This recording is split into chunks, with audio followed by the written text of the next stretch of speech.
Next जो हमारा segment है वो सेगमेंट है मोलर हीट कैपेसिटी। तो देखिए ग्राम हीट कैपेसिटी आपने पहले पढ़ रखी होगी, अब आती है मोलर हीट कैपेसिटी। तो जो मोलर हीट कैपेसिटी है, मोलर हीट कैपेसिटी को डिफाइन कराया गया है CM, molar heat capacity equal to heat supplied to raise 1 mole of gas by 1 degree centigrade या 1 केल्विन। एक गैस के 1 मोल का 1 डिग्री सेंटीग्रेड राइज करने के लिए जो हीट चाहिए उसको क्या बोलते हैं? Molar heat capacity. पहले आपने जो पढ़ा होगा वो कुछ ऐसा पढ़ा होगा, S that is equal to what, delta Q divide by M delta T। कि किसी भी मटेरियल के 1 ग्राम का 1 डिग्री सेंटीग्रेड राइज करने के लिए जो हीट रिक्वायर्ड होती है उसको बोलते हैं ग्राम हीट कैपेसिटी। यहाँ पे हम मास की टर्म में बात नहीं करते, गैस में हमेशा मोल की टर्म में बात करें तो N किसको रिप्रेजेंट कर रहा है? मोल को, और यहाँ जो M है वो किसको रिप्रेजेंट कर रहा है? मास को। ये होती है gram specific heat capacity, gram specific heat capacity. यहाँ पे हम किसकी बात कर रहे हैं? मोलर हीट कैपेसिटी की, CM। तो देखिए यहाँ से हीट का अगर मैं फॉर्मूला निकालूं तो हीट का फॉर्मूला निकल के आएगा NCM डेल्टा T। कुछ और एडिशनल बात भी यहाँ पे जोड़ सकते हैं। देखो जो ये डेल्टा Q है मतलब हीट एक्सचेंज, ये पाथ फंक्शन है या स्टेट फंक्शन? Path function.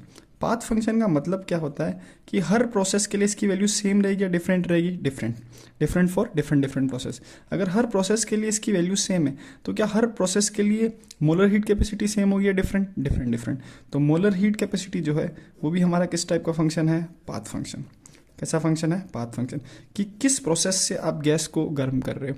अगर मान लो कोई पर्टिकुलर प्रोसेस है जिससे आप गैस का 1 केल्विन राइज करना या 1 डिग्री सेंटीग्रेड राइज करना चाह रहे हैं तो आपको 30 जूल एनर्जी देनी पड़ रही है। लेकिन कोई और प्रोसेस है जिससे उसी गैस का 1 मोल का 1 केल्विन या 1 डिग्री सेंटीग्रेड राइज कर रहे हैं तो उसमें 30 देनी पड़े ऐसा ज़रूरी नहीं है। 30 से ज़्यादा भी हो सकती है, 30 से कम भी हो सकती है। ये किस पर डिपेंड करता है? प्रोसेसेस पे। तो इसको बोला जाता है molar heat capacity.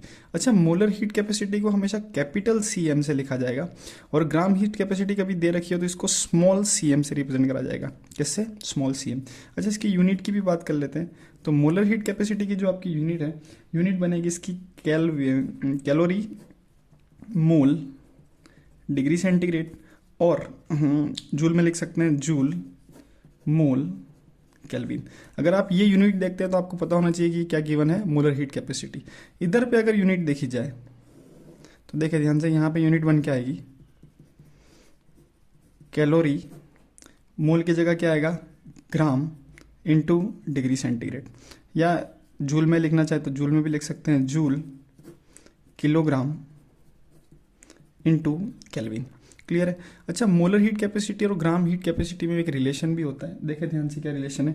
Molar heat capacity capital CM is equal to gram heat capacity small CM into molecular weight of gas. Molecular weight of gas बहुत ही इंपॉर्टेंट रिलेशन है, इसे ध्यान रखें।